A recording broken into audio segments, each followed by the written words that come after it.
आप देख रहे हैं 4 PM महाराष्ट्र। दोस्तों, क्या हुआ जब राहुल गांधी के बयान से तिलमिला उठी भाजपा? आखिर क्यों बीजेपी सांसद अनुराग ठाकुर ने राहुल गांधी के खिलाफ विशेषाधिकार हनन प्रस्ताव का नोटिस दिया है? कैसे राहुल गांधी के सपोर्ट में आए संजय राउत और कैसे उन्होंने अनुराग ठाकुर की धज्जियां उड़ा दी हैं? दरअसल जब से राहुल गांधी ने संसद में इडियट और अंधभक्तों की परिभाषा बताई है, तब से न जाने क्यों भाजपाई बिलबिला उठे हैं। उन्हें ऐसा लग रहा है कि इन शब्दों को कहकर राहुल गांधी ने उन्हें अपमानित कर दिया है। तभी तो गुरुवार को राहुल गांधी के भाषण के बाद बीजेपी सांसद अनुराग ठाकुर ने राहुल गांधी के खिलाफ विशेषाधिकार हनन प्रस्ताव का नोटिस स्पीकर ओम बिरला को सौंप दिया है, जिसके बाद से कांग्रेस ने भी काउंटर नोटिस दे दिया है। जिसके बाद अब सवाल ये उठने लगा है कि क्या इडियट और अंधभक्त कहना क्या वाकई में असंसदीय भाषा में आता है या फिर ये सिर्फ इसलिए किया जा रहा है ताकि संसद में राहुल गांधी की आवाज को दबाया जा सके। वहीं इसी बीच कांग्रेस पूरी तरीके से राहुल गांधी के बयान पर साथ खड़ी नजर आ रही है, तो वहीं शिवसेना यूबीटी सांसद भी राहुल गांधी का समर्थन कर रहे हैं और अनुराग ठाकुर की धज्जियां उड़ा दी हैं। तो कैसे राहुल गांधी के बयान से भाजपा को मिर्ची लग गई है और राहुल के बयान पर सांसदों का क्या कहना है, आइए बताते हैं आपको अपनी इस स्पेशल रिपोर्ट में। दोस्तों, गुरुवार को जब राहुल गांधी ने नीट पेपर लीक को लेकर कॉकरोच जनता पार्टी के प्रोटेस्ट में शामिल छात्रों पर जैसे ही गन शॉट का मुद्दा उठाया गया, वैसे ही सत्ता पक्ष के सांसद बिलबिला उठे। वहीं अपनी इसी स्पीच के दौरान राहुल गांधी ने एक छात्रा से अपनी बातचीत का जिक्र करते हुए इडियट और अंधभक्तों की परिभाषा को वहां पर पेश किया। वैसे ही सत्ता पक्ष के नेता अपनी कुर्सी छोड़कर उठकर खड़े हो गए और हंगामा करने लगे। इसको कहां डाला जाए? She says to me, अंधभक्त is a person who is absolutely convinced that another idiot is God. So these are the three categories: student, idiot, and andhbhakt who follows the idiot. Now,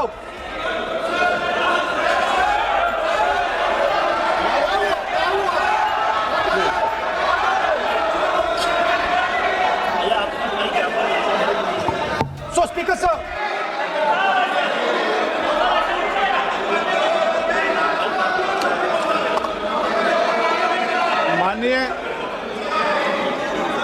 माननीय प्रतिपक्ष के नेता हैं आप। now super सदन की गरिमा रखते हुए विधेयक पर ही चर्चा करें, उचित रहेगा। आगे जा रहा हूं सर। दोस्तों, राहुल गांधी के स्पीच के बाद मचे हंगामे के बाद सदन की कार्रवाई स्थगित कर दी गई, लेकिन भाजपाइयों का गुस्सा ठंडा नहीं हुआ। पूर्व केंद्रीय मंत्री और भाजपा सांसद अनुराग ठाकुर ने गुरुवार को लोकसभा अध्यक्ष ओम बिरला को नेता प्रतिपक्ष राहुल गांधी के खिलाफ विशेषाधिकार हनन और सदन की अवमानना का एक नोटिस सौंप दिया। 3 पृष्ठों की नोटिस में बीजेपी सांसद ने लोकसभा अध्यक्ष से अनुरोध किया है कि वो मामले में विस्तृत जांच एवं उपयुक्त कार्रवाई के लिए इसे विशेषाधिकार समिति को भेजें। नोटिस में राहुल गांधी को सदन और शाह से बिना शर्त माफी मांगने का निर्देश देने का भी अनुरोध किया गया है। बीजेपी सांसद द्वारा लोकसभा अध्यक्ष ओम बिरला को दिए गए नोटिस में कहा गया है कि सदन में नागरिकों के एक वर्ग को इडियट यानी कि मूर्ख और अंधभक्त कहना अपमानजनक और नीचा दिखाने वाला है। यह संसद की गरिमा को कम करता है और सदन की अवमानना के बराबर है। इसके साथ ही बीजेपी सांसद अनुराग ठाकुर ने आरोप लगाया कि नेता प्रतिपक्ष ने गृह मंत्री अमित शाह के खिलाफ असंसदीय और अपमानजनक भाषा का इस्तेमाल किया है और उनके खिलाफ गंभीर एवं बेबुनियाद आरोप लगाए हैं। इसके आगे उन्होंने और क्या कुछ कहा है, आप पहले इस वीडियो में देखिए। हमने बार बार देखा है कि कांग्रेस और कुछ विपक्षी दल, भारतीय सेना हो, भारतीय पुलिस हो, उनका अपमान करने में कहीं पीछे नहीं रहते। एयर स्ट्राइक, सर्जिकल स्ट्राइक या ऑपरेशन सिंदूर हो, उस पर प्रश्न चिन्ह खड़ा करते रहे। विदेशी जो हमारे दुश्मन हैं उनकी भाषा बोलते रहे। लेकिन दुर्भाग्य ये है कि आज कांग्रेस पार्टी के नेता सदन के अंदर आपत्तिजनक भाषा का उपयोग करते हैं और मनगढ़ंत एलिगेशंस लगाते हैं जो नियमों के खिलाफ है। उसके लिए भी मैंने नोटिस दिया है। Rule of procedure and conduct of business Lok Sabha के रूल 222 को देखते हुए और रूल 223 और उसके खिलाफ मैंने स्पीकर साहब को कहा कि उसके ऊपर कार्रवाई करें। लेकिन देखिए, अंदर वो देश के गृह मंत्री के ऊपर झूठे आरोप राहुल गांधी जी लगाते हैं। प्रियंका जी अंदर मीडिया को पालतू कह देती हैं। बाहर आकर राहुल गांधी जी मीडिया को कहते हैं कि आप बीजेपी वाले हो और देश की पुलिस के ऊपर वो प्रश्न चिन्ह खड़ा करते हैं। ये एक ऐसा परिवार और पार्टी है जो अहंकार से भरा हुआ है।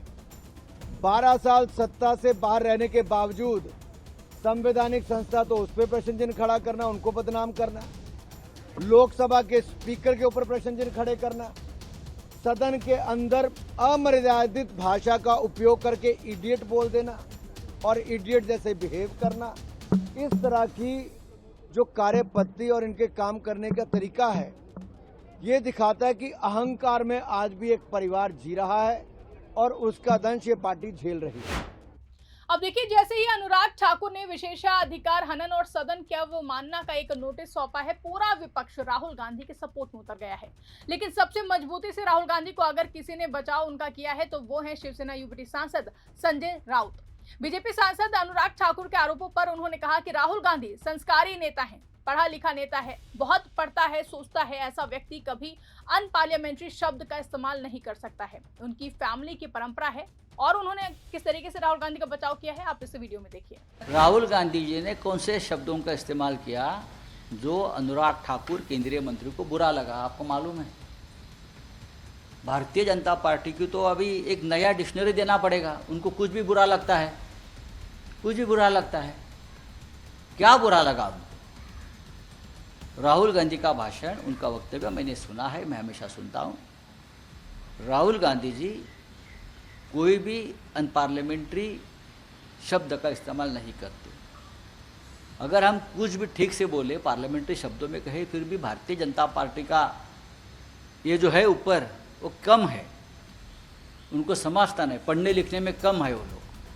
तो अभी नई किताबें, नई डिक्शनरी, नए शब्दकोश उनके लिए बनाने पड़ेंगे और वो काम देना पड़ेगा। आरएसएस के वो बौद्धिक वर्ग चलाते हैं ना, उनको देना पड़ेगा कि नया शब्दकोश बनाइए, पार्लियामेंट्री अनपार्लियामेंट्री। तो अभी अनुराग ठाकुर विशेष अधिकार हनन का प्रस्ताव ला रहे, लाने दो। अब देखिए, एक तरफ जहां संजय राउत मजबूती से राहुल गांधी के साथ खड़े नजर आए, तो वहीं कांग्रेस अध्यक्ष मल्लिकार्जुन खड़गे समेत पार्टी के अन्य सांसद भी राहुल गांधी के साथ खड़े दिखाई दिए हैं। Vande Mataram bill pass yesterday in Rajya Sabha voting से हो गया ना, पास हो गया, हो गया। Anurag Thakur special privilege motion लेकर राहुल गांधी के खिलाफ। अरे उनकी बात मैं नहीं करता, वहाँ हमारे लोग समर्थ है, लोकसभा में पेश करेंगे। से सत्ता पक्ष मुझे भी 47 साल किसी न किसी हाउस का, सदन का सदस्य बने रहने का मौका मिला है। मैं श्री राहुल गांधी के एक एक शब्द मैंने सुने, उनकी भावभंगिमा देखी। मैंने दावे से कह सकता हूं कि उसमें एक शब्द भी ऐसा नहीं है जो आपत्तिजनक हो। दिया किसने है? अनुराग ठाकुर ने। अब अनुराग ठाकुर की नाराजगी भाजपा से होनी चाहिए कि उनको मंत्रिपरिषद से छुट्टी देकर नड्डा जी को कर लिया, जो ज्यादा योग्य हैं, ज्यादा काबिल हैं, भारतीय जनता पार्टी के राष्ट्रीय अध्यक्ष रहे हैं। तो एक तरह से फ्रस्ट्रेशन के दौर से गुजरना है। तो दो गाली राहुल और प्रियंका को, कल मैं सुन रहा था उनका, दो राहुल को और प्रियंका को, तो शायद 2-4 नंबर बढ़ जाए भाजपा में। पर इतना याद रखना, नड्डा साहब के रहते मंत्री नहीं बन पाओगे।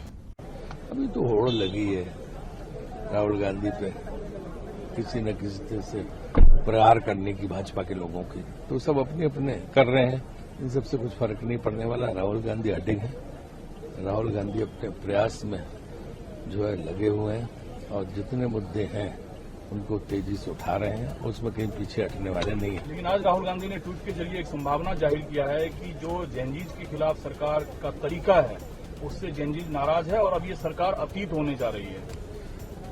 राहुल जी तो बात कह ही रहे हैं, जब से आंदोलन शुरू हुआ लगातार ये बात कह रहे हैं, तो अपने बात पे कायम है, उससे नहीं हिलने वाले। तो जहां अनुराग ठाकुर राहुल गांधी के खिलाफ विशेषाधिकार हनन का नोटिस देकर बीजेपी खेमे में मोदी शाह की आंखों में चमकने की योजना बना रहे थे, तो वहीं कांग्रेस ने भी बीजेपी सांसद के खिलाफ काउंटर नोटिस दे दिया है। कांग्रेस की ओर से केसी वेणुगोपाल ने प्रधानमंत्री कार्यालय में राज्य मंत्री डॉक्टर जितेंद्र सिंह के खिलाफ विशेषाधिकार हनन प्रस्ताव लाने के लिए नोटिस दे दिया गया है। केसी वेणुगोपाल ने ये नोटिस लोकसभा स्पीकर ओम बिरला को सौंप दिया है। केसी वेणुगोपाल ने इस बात की जानकारी सोशल मीडिया प्लेटफॉर्म एक्स पर पोस्ट कर दी है। उन्होंने मंत्री डॉक्टर जितेंद्र सिंह पर आरोप लगाया है कि कोई फायरिंग नहीं हुई बोलकर सदन को गुमराह किया गया है। उन्होंने डॉक्टर सिंह पर लोकसभा में गलत जानकारी देने का आरोप लगाते हुए कहा कि मंत्री का यह बयान जमीनी हकीकत से पूरी तरीके से उलट है। केसी वेणुगोपाल ने दावा किया है कि फायरिंग हुई थी और घायल व्यक्ति का अब भी इलाज चल रहा है। इससे संबंधित जानकारियां सार्वजनिक रूप से उपलब्ध हैं। केसी वेणुगोपाल ने यह भी कहा कि सदन को गुमराह करना विशेषाधिकार का उल्लंघन और सदन की अवमानना माना जाता है। इस पर आपकी क्या राय है, हमें कमेंट करके जरूर बताइएगा। और अगर वीडियो पसंद आई हो तो फिर इसको ज्यादा से ज्यादा लाइक करें, शेयर करें, चैनल को सब्सक्राइब करना ना भूलें और देखते रहिए 4 PM महाराष्ट्र।